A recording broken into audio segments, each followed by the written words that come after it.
अस्सलाम वालेकुम जी वालेकुम सलाम। की नाम है ਤੁਹਾਡਾ? मेरा नाम चांद शाह। है चांद शाह। चंद शाह। चांद शाह। चंद ਤੇ ਦਾਗ ਹੁੰਦਾ ਹੈ। ਅਸੀਂ ਸਾਰੇ ਦਾਗ ਦੇ ਭਰੇ। ਅੱਛਾ ਮੈਨੂੰ ਦੱਸੋ ਕੀ ਸੋਚ ਕੇ ਨਾਂ ਰੱਖਿਆ ਤੁਹਾਡਾ? You are a good question. ਹਾਲਾਤਾਂ ਨਾਲ। ਉਸ ਟਾਈਮ ਤੇ ਚੰਦ ਵਾਲੇ ਲਾ। ਉਦੋਂ ਚੰਨ ਦਾ ਦੌਰ ਸੀ ਨਾ, ਲਾਈਟ ਦਾ ਤੇ ਬਾਅਦ ਚ ਆਇਆ। ਮੈਨੂੰ ਇਹ ਦੱਸੋ ਵਿਆਹ ਹੋ ਗਿਆ ਤੁਹਾਡਾ? चलो भाई। ਆ ਵਿਆਹ ਨੇ ਤੇ ਆ ਅਸ਼ਰ ਕੀਤਾ। ਕਿਉਂ ਵਿਆਹ ਨੇ ਕੀ ਕਰਤਾ? ਆ ਤੇ ਵਿਆਹ ਨਾਲ ਹੀ ਇਹ ਅਸ਼ਰ ਹੁੰਦਾ, ਹੋਰ ਜੇ ਵਿਆਹ ਨਾ ਹੋਵੇ ਤੇ ਇਹਦੇ ਵਾਂਗੂ ਬੰਦਾ ਮਾਈਕ ਫੜ ਕੇ ਪਰਾਂ ਖਲੋਤਾ ਹੋਵੇ, ਕੈਮਰਾ ਫੜ ਕੇ। ਵਿਆਹ ਨਾ ਹੋਵੇ ਤਾਂ ਬੰਦਾ ਕੈਮਰੇ ਦੇ ਪਿੱਛੇ ਹੁੰਦਾ, ਵਿਆਹ ਹੋਵੇ ਤਾਂ ਕੈਮਰੇ ਦੇ ਅੱਗੇ ਹੁੰਦਾ। ਆ ਤੇ ਫਿਰ ਉਹ ਦੁੱਖ ਦਰਦ ਵੀ ਤਾਂ ਕਿਸੇ ਨੂੰ ਸੁਣਾਉਣਾ ਹੀ ਹੁੰਦਾ। समझ रहे हो आप? ਹਾਏ ਤੁਹਾਨੂੰ ਆਪਣੀ ਬੇਗਮ ਦੀ ਸਭ ਤੋਂ ਭੈੜੀ ਆਦਤ ਕਿਹੜੀ ਲੱਗਦੀ? ਕੀ ਲੱਗਦੀ? ਭੈੜੀ ਆਦਤ ਬੁਰੀ। ਉਹ ਜਦੋਂ ਜਾਨੂ ਕਹਿੰਦੀ ਹੈ। ਸਭ ਤੋਂ ਅੱਛੀ ਆਦਤ ਮਜ਼ਾ ਆਏਗਾ ਨਾ ਭਿੜੋ। ਅੱਛੀ ਆਦਤ ਕਿਹੜੀ ਲੱਗਦੀ? देखो अपने क्या ਸਭ ਤੋਂ ਅੱਛੀ ਆਦਤ ਜਦੋਂ ਸਵੇਰੇ ਜਾਨ ਜੀ ਉਠੋ। ਮਤਲਬ ਟਾਈਮ ਨਾਲ ਉਠਾ ਦਿੰਦੀ ਹੈ। ਆਹ ਤੇ ਉਦੋਂ ਫਿਰ ਉਹਨੂੰ ਮਤਲਬ ਜੇ ਹੁੰਦਾ ਨਾ। ਲੈ ਫੋਨ ਕਰੋ, ਬੇਗਮ ਦਾ ਆ ਗਿਆ ਮੈਨੂੰ ਲੱਗਦਾ। फंस गया सी ਹਾਂ ਦੱਸਦਾ ਤੈਨੂੰ ਕਿਹਦੇ ਨਾਲ ਹੈਗਾ ਵਾ ਮੈਂ। ਉਹ ਤੂੰ ਰਹਿਣ ਦੇ 500 ਨੂੰ ਦਫਾ ਮਾਰ ਬਣਾ। बस ਮੈਨੂੰ ਦੇ ਦੋ 500। वाह दीदी वाह दीदी नहीं दीदी वाह। ਬੇਗਮ ਨੂੰ ਕਹਿ ਰਹੇ ਹੈਗੇ ਨੇ ਕਿ 500 ਤੂੰ ਰਹਿਣ ਦੇ, ਮੈਂ ਤੈਨੂੰ 1000 ਦਵਾਗਾ। ਠੀਕ ਹੈ ਨਾ? ਤੇ ਥੋੜਾ ਖਲੋਈਆ ਜ਼ਰਾ, ਮੈਂ ਤੇਰੇ ਨਾਲ ਗੱਲ ਕਰਨਾ ਵਾ। ਇੰਜ ਹੀ ਹੈ ਨਾ? ਨਹੀਂ ਮੇਰੀ ਬੇਗਮ ਫੌਤ ਹੋ ਗਈ। ਤੁਹਾਡਾ ਵਿਆਹ ਹੋਇਆ ਵੀ ਹੈ ਕਿ ਨਹੀਂ? ਹਾਂ ਵਿਆਹ ਹੋਇਆ ਮੇਰਾ। ਕਿੰਨੇ ਬੱਚੇ? 2 ਬੇਟੇ ਨੇ ਮੇਰੇ। अच्छा ਲਵ ਮੈਰਿਜ ਕਿ ਨਹੀਂ? ਸੁਣਿਆ ਉਦੋਂ ਲਵ ਸੀ, ਬਾਅਦ ਚ ਮੌਤ ਪੈ ਗਈ। ਸਭ ਤੋਂ ਬੈਸਟ ਲਾਈਫ ਕਿਹਦੇ ਚ ਲੰਘਦੀ ਹੈਗੀ, ਲਵ ਮੈਰਿਜ ਕਿ ਅਰੇਂਜ ਮੈਰਿਜ? ਕਹਿੰਦੇ ਸਭ ਤੋਂ ਅੱਛੀ ਲਾਈਫ, ਕਹਿੰਦੇ ਨਾ ਸਿਆਣਿਆਂ ਦੀ ਇੱਕ ਮਿਸਾਲ ਆ, ਨਾ ਢੱਗੀ ਨਾ ਵੱਛੀ, ਨੀਂਦ ਆਵੇ ਅੱਛੀ। ਕਿ ਵਿਆਹ ਨਾ ਹੀ ਹੋਵੇ। ਨਹੀਂ ਹੋਣਾ ਚਾਹੀਦਾ। पर ये बात है। ਵਿਆਹ ਦਾ ਕੀ ਨੁਕਸਾਨ ਹੈ ਤੇ ਕੀ ਫਾਇਦਾ ਹੈ? ਵਿਆਹ ਦਾ ਨੁਕਸਾਨ ਹੀ ਨੁਕਸਾਨ ਆ, ਫਾਇਦਾ ਤਾਂ ਕੋਈ ਨਹੀਂ ਹੈ। देख लो भाई। ਕੀ ਨੁਕਸਾਨ ਕੀ ਹੈਗੇ ਨੇ? ਨੁਕਸਾਨ ਹੀ ਨੁਕਸਾਨ ਨੇ, ਬੰਦਾ ਫਿਕਰਮੰਦ ਹੋ ਜਾਂਦਾ। ਤੇ ਫਿਕਰਮੰਦ ਹੋਣਾ ਨੁਕਸਾਨ ਹੁੰਦਾ ਹੈ? ਨਹੀਂ ਉਹ ਇੰਨਾ ਫਿਕਰ ਬੰਦਾ ਆਪਣੇ ਮਾਂ ਪਿਓ ਦਾ ਕਰੇ ਤੇ ਸਿੱਧਾ ਜੰਤੀ ਨਾ ਹੋਵੇ, क्या बात है सर। ਜਿੰਨਾ ਬੁੱਢੀ ਬੱਚਿਆਂ ਦਾ ਕਰਦਾ।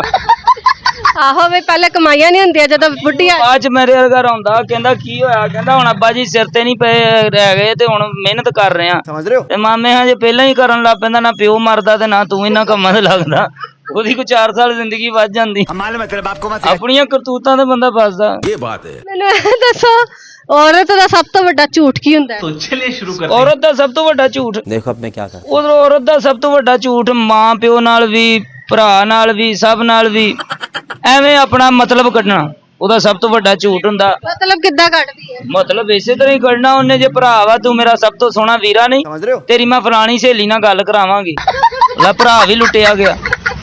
ਪਿਓ ਆ ਅੰਮੀ ਤੁਹਾਡੇ ਬਾਰੇ ਬਹੁਤ ਅੱਛੀਆਂ ਗੱਲਾਂ ਕਰਦੀ, ਤੁਹਾਨੂੰ ਪਨੀਰੀ ਬਣਾ ਕੇ ਦੇਗੀ। देख लो भाई। ਧੀ ਪਿਓ ਨੂੰ ਵੀ ਠੱਗ ਜਾਂਦੀ। हम लड़के हैं ना, हमारे साथ ऐसा ही होता है। 365 74 ਨਾਰ ਦੇ ਸਾਰਾ ਸਾਲ ਬੰਦੇ ਨੂੰ ਮਾਰਦੇ।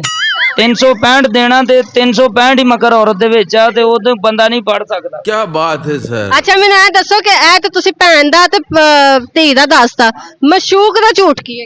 ਮਸ਼ੂਕ ਦਾ ਝੂਠ ਇਹ ਆ ਕਿ ਜਾਨੂ ਮੇਰੇ समझ रहे हो? ਐਵੇਂ ਤੁਰੀ ਜਾਂਦੀ ਕਹਿ ਦਿੰਦੀ ਮੇਰੇ ਮਾਰੇ घुटने पे मोच आ गई। वो बंदा उस टाइम वो हो मेरी जान को ऐसे हुआ, वो फलाने हॉस्पिटल जाओ, फलाने जाओ, कितने पैसे लगेंगे? बस 10-20 हज़ार तो लग ही जाएगा। बोला इन्ने दे विच नाले ओदा नवा मोबाइल आ जांदा, नाले 4 सूट आ जांदे आ। ਮਸ਼ੂਕਾਂ ਦੇ ਝੂਠ ਇਦਾਂ ਦੇ ਹੀ ਹੁੰਦੇ ਨੇ। देख लो भाई। ਇਹ ਗੱਲ ਵੀ ਮੈਨੂੰ ਲੱਗਦਾ ਤੁਸੀਂ ਆਪਣਾ ਤਜਰਬਾ ਬੋਲਦੇ ਪਏ। ਮੈਂ ਬਹੁਤ ਤਜਰਬੇ ਕੀਤੇ। अच्छा। ਰਿਕਸ਼ੇ ਵਿੱਚ ਕੋਈ ਕੁੜੀ ਕਦੀ ਸਾਡੇ ਨਾਲ ਸੈੱਟ ਹੋਈ? ਬੜੀਆਂ। ਕਿਸ ਅਦਾਤ ਹੁੰਦੀ? ਮੈਂ ਸਵੇਰੇ 6 ਬਿਠਾਈਆਂ ਸੀਗੀਆਂ, ਕਾਲੇ ਦੀਆਂ ਬੱਚੀਆਂ ਮੈਨੂੰ ਕਹਿੰਦੀਆਂ ਅੰਕਲ ਤੁਸੀਂ ਤੇ ਸਾਨੂੰ ਫਸਾ ਹੀ ਲਿਆ। 6 ਦੀਆਂ 6 ਗੱਲ ਵਾਕੇ ਕੀਤੀ ਕਿ ਮੈਂ ਕਿ ਕੋਈ ਸੈੱਟ ਹੋ ਜਾਣਾ ਕਿ ਫਸਾ ਹੀ ਲਿਆ। ਹਾਂ ਤੇ ਹੋਰ ਸਹੀ ਆ ਵੀ ਉਹ ਸੈੱਟ ਹੀ ਹੋ ਜਾਂਦੇ। इतनी खुशी ਅੱਛਾ ਮੈਨੂੰ ਨਾ ਕੋਈ ਜੁਗਤ ਮਾਰ ਦੋ ਮੇਰੇ ਕੈਮਰਾਮੈਨ। कुछ भी। ਕਿਹਨੂੰ? ਉਹ ਕੈਮਰਾਮੈਨ ਜਿਹੜਾ ਨਜ਼ਰ ਹੀ ਨਹੀਂ ਆਇਆ। ਕੈਮਰਾਮੈਨ ਤੁਹਾਡਾ ਦੀਵੇ ਥੱਲੇ ਆਇਆ। ਦੀਵਾ ਹੀ ਉੱਤੇ ਬਲਦਾ ਪਿਆ ਹੈਗਾ। ਤਕਰੀਬਨ ਤੁਸੀਂ ਰੋਜ਼ ਦੀ ਕਿੰਨੇ ਕੁ ਦਿਹਾੜੀ ਕੱਢ ਲੈਂਦੇ? ਜੇ ਤੇ ਦਾ ਮਾਰਨਾ ਹੋਵੇ ਤਾਂ ਫਿਰ ਕੋਈ 3-4 ਹਜ਼ਾਰ अच्छा। ਤਾਂ ਕਿੱਦਾਂ ਵੱਜਦਾ? ਉਹ ਵੱਜ ਜਾਂਦਾ। ਤੁਹਾਡੇ ਵਰਗੀਆਂ ਬੀਬੀਆਂ ਨੂੰ ਕਹਿ ਦਿੱਤਾ ਝੂਠ ਸੱਚ ਬੋਲ ਕੇ ਦਿਹਾੜੀ ਲਾਉਣੀ। ਅੱਛਾ ਮੈਂ ਵੀ ਜ਼ਿਆਦਾਤਰ ਟਰੈਵਲ ਰਿਕਸ਼ਾ ਤੇ ਕਰਨੀ ਆ, ਹੁਣ ਮੈਂ ਟਰੈਵਲ ਨਹੀਂ। प्यारी समझ गई। ਹਾਂਜੀ ਹੁਣ ਤੁਸੀਂ ਐਰੋਪਲੇਨ ਤੇ ਕਰਨਾ। ਸਾਡੇ ਵੀ ਜਾਂਦੇ। ਅੱਛਾ ਫਰਜ਼ ਕਰੋ ਜੇ ਰਿਕਸ਼ਾ ਬੰਦ ਕਰਕੇ ਐਰੋਪਲੇਨ ਹੀ ਚਲਾ ਦਿੱਤੇ ਜਾਣ ਤੇ ਚਲਾ ਲੋਗੇ? ਉਹ ਅੱਗੇ ਸੀਸੀਡੀ ਵਾਲੇ ਚੁੱਕ ਚੁੱਕ ਕੇ ਮਾਰਨ ਦੇ ਜਹਾਜ਼ ਕਿੰਨੇ ਕੁ ਬਣਾਉਣੇ ਜੇ ਤੁਸੀਂ ਹੋਰ ਲਈ ਜਾਂਦੇ ਨੇ। ਜਹਾਜ਼ਾਂ ਨੂੰ ਚੁੱਕ ਚੁੱਕ ਕੇ ਮਾਰੀ ਜਾ ਰਹੇ हाँ जी ये जहाज हुण बहरी जहाज बननगे पानी आ रहा सज्जे खब्बे ਇਹ ਗੱਲ ਵੀ ਸਹੀ ਹੈਗੀ ਹੈ ਚਲੋ ਜੀ ਮਿਹਰ ਦੀ ਬੰਦ ਰਹੀ ਤੁਹਾਡੀ कोई गल नहीं बन लो तुसी जाके ਬੰਦ ਲੋ ਬੰਦ ਹੀ ਜਾ ਕੇ